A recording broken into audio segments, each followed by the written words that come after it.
Hello, BookTube, and welcome back to our read-along of Frank Herbert's masterpiece, Dune. The story of a doomed house. It's the same old doomed house that it was 2,000 years ago. It's the House of Atreus. It's the Atreides. They are in a far future Imperium, and Duke Leto, the leader of the House Atreides, has been ordered to take over the planet Dune from his hated enemies, the House Harkonnen. At the order of the Emperor, which neither he nor the Harkonnens can disobey.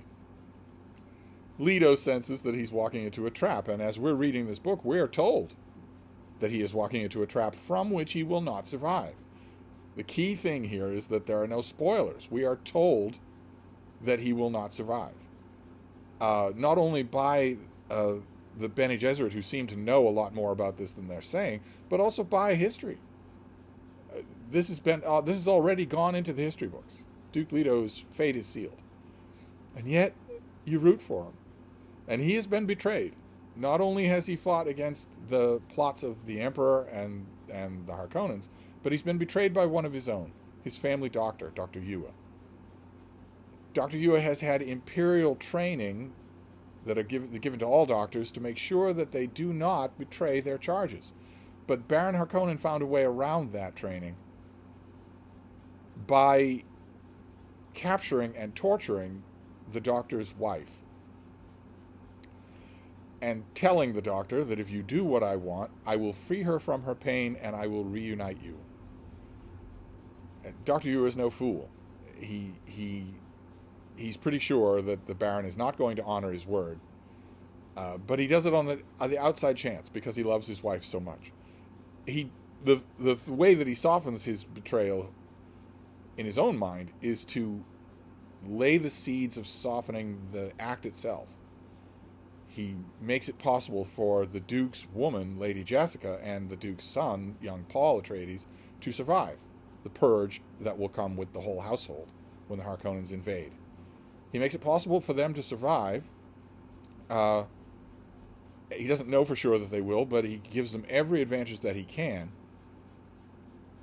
And then he betrays everything and drugs Duke Leto, and substitutes one of Duke Leto's teeth for a false tooth that has deadly poison inside it. He's insisting to the heavily drugged Duke Leto, when it comes to it, when the Baron is gloating over you, because he certainly will, he won't be able to resist the temptation to gloat over you in person. When he's close to you, bite down on that tooth, and you will kill him. You'll kill yourself, of course, but he's going to kill you anyway. Yueh is intending this as his hidden revenge. But he goes through the formalities of the deal that he made with Baron Harkonnen. He does that in this chapter, where the Baron is watching the flames at night. He's listening to the sound of the crump, crump, crump of heavy artillery shelling the caves where the last few loyal Atreides armed fighting men have retreated. He's in total control of the scene, in other words. He has total victory. He has routed his enemies, and he has captured his rival Duke.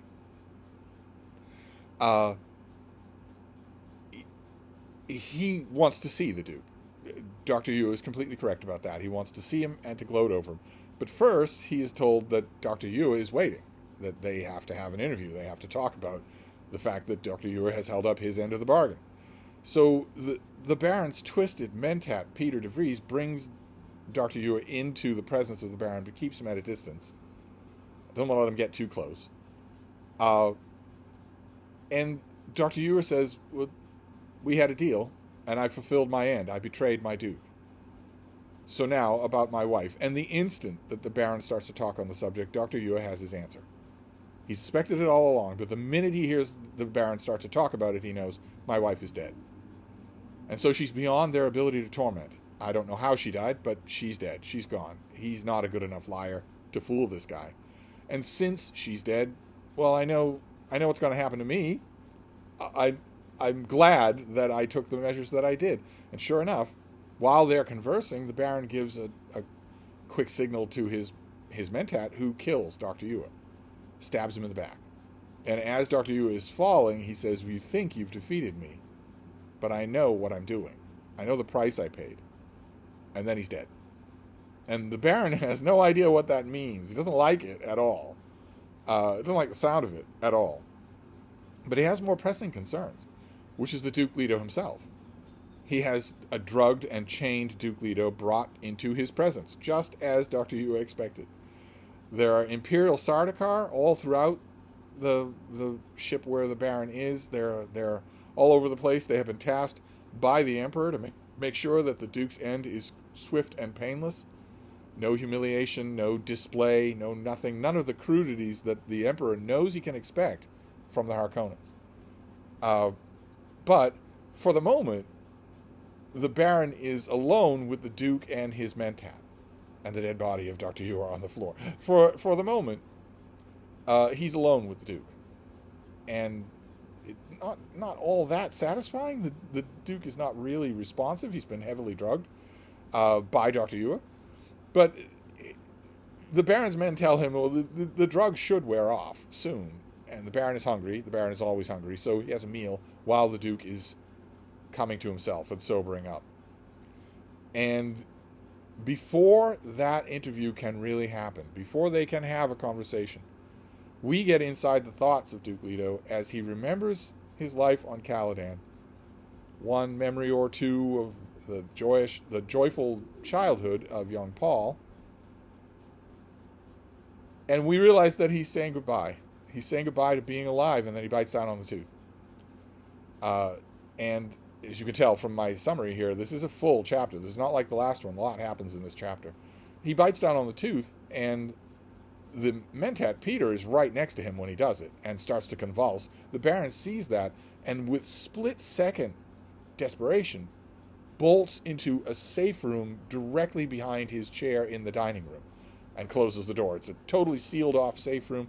The Baron's only worry is, did I breathe in any of it before I got into this room? I'm safe in this room. It turns out he didn't, so he doesn't die. But the mentat dies, and it takes a little while for the Baron's men, the survivors of the Baron's men, to siphon the poison out of the air of the room. They come in, they look at it all. It's a devastation. The mentat is not the only one who died. And, of course, the Sardaukar are going to want to know. The leader of the Sardaukar has been told to examine the scene with his own eyes and report to the Emperor. There's no chance for the Baron to clean things up. So the Sardaukar know that there was a mishap, and that Duke Leto did not die cleanly and without pain, and that the Baron is a bungler. He couldn't manage these things, even with a lot of help. It's a tense, multi-layered scene. It shows us what life in the ranks of the Harkonnen are like. It's predictably heartless. The Baron knows his people not by their loyalty and the trueness of their heart, the way Duke Leto does, but by their addictions, by their dependencies, by their furtiveness. And he's constantly figuring out how long each one's usefulness is before he has to have them disposed of.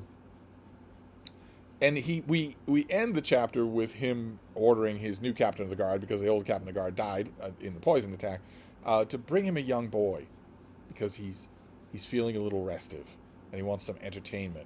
Bring a drugged young boy to his chamber.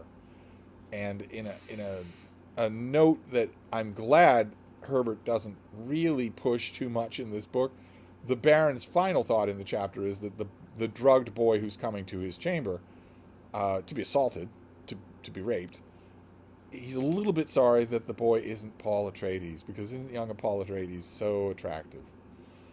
I'm not the only reader of this book to dislike the fact that in Frank Herbert's telling, this camp, over-the-top, cartoonish homosexuality is equated with being bad. It's equated with being a villain. So is corpulence, actually. So is the Baron's fatness is also equated with being bad. I'm not the only person who doesn't like those elements. I don't think they're hit very hard. The main question that I have about this chapter, and again, some of you will have different opinions. My email is on every video, and of course the comment section is free, provided you're not just going to do a drive-by troll. It's real talk that we're having here, real conversation. I love it. I think all of you do too. So, but email's fine as well. And I'm learning a lot, getting a lot of different perspectives from a lot of you on all of these questions when these chapters, when questions come up. Uh, and the main question I have for this chapter is that Dr. Yueh never seems to think that he won't see the Baron himself. He knows that the Baron's people won't let him get real close. But how close are they? They seem pretty close to me. They're in a small room together.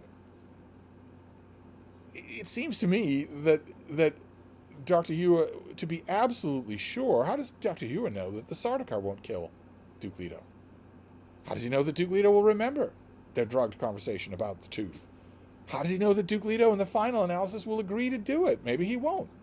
Maybe his optimism that he can survive even this will stick with him. All of those are X factors. Whereas if the doctor had put a poisoned tooth in his own mouth, knowing he's going to get close enough to the Baron to talk to him face to face, well, then the X factors are removed. Why doesn't he do it himself? Is, I guess, what I'm asking. If he can create a ceramic tooth with deadly poison inside it that is so well disguised that even scanners don't detect it, we're told a couple of times that everyone who enters this room is thoroughly scanned. If he can do that to someone else, then who knows what he could do to himself? And he doesn't do it. On a storytelling level, I think I understand it. I think Frank Herbert really likes the character of Duke Leto Atreides. I think he wants him to get to die in some kind of effectiveness, be defeated, but die in some kind of effectiveness. That's a common gesture that writers do with characters, even if they know they're going to kill the character. They want the end to be effective in some way, even if it's not fully effective. Think of the death of Boromir, for instance, in The Lord of the Rings. He doesn't succeed in saving the little hobbits, but he does pile up a pile of dead orcs. He summons help. So I think that might have been Frank Herbert's reason for not simply making Dr. Yueh do all this himself. Unless one of you can come up with a reason why, something I'm not thinking of. Maybe the thing that you're going to suggest is that I'm underestimating the size of the room. That could be. We were told that Dr. Yueh is not allowed to get very close to the Baron, but he's still close enough. He's in the room. It doesn't take the Baron long to get right over his dead body. It's a little thing. It's a quibble. The point here is that the Duke is dead. The point of the chapter is that the Duke is dead. I don't think I'm the only reader of this book that hopes, every time you reread it, you hope beyond hope that he somehow will survive, but he doesn't. For the father, nothing. So that ends this chapter, a far fuller chapter than last time, and we'll move on out into the desert for the next chapter. I'll see you then. Thank you, BookTube.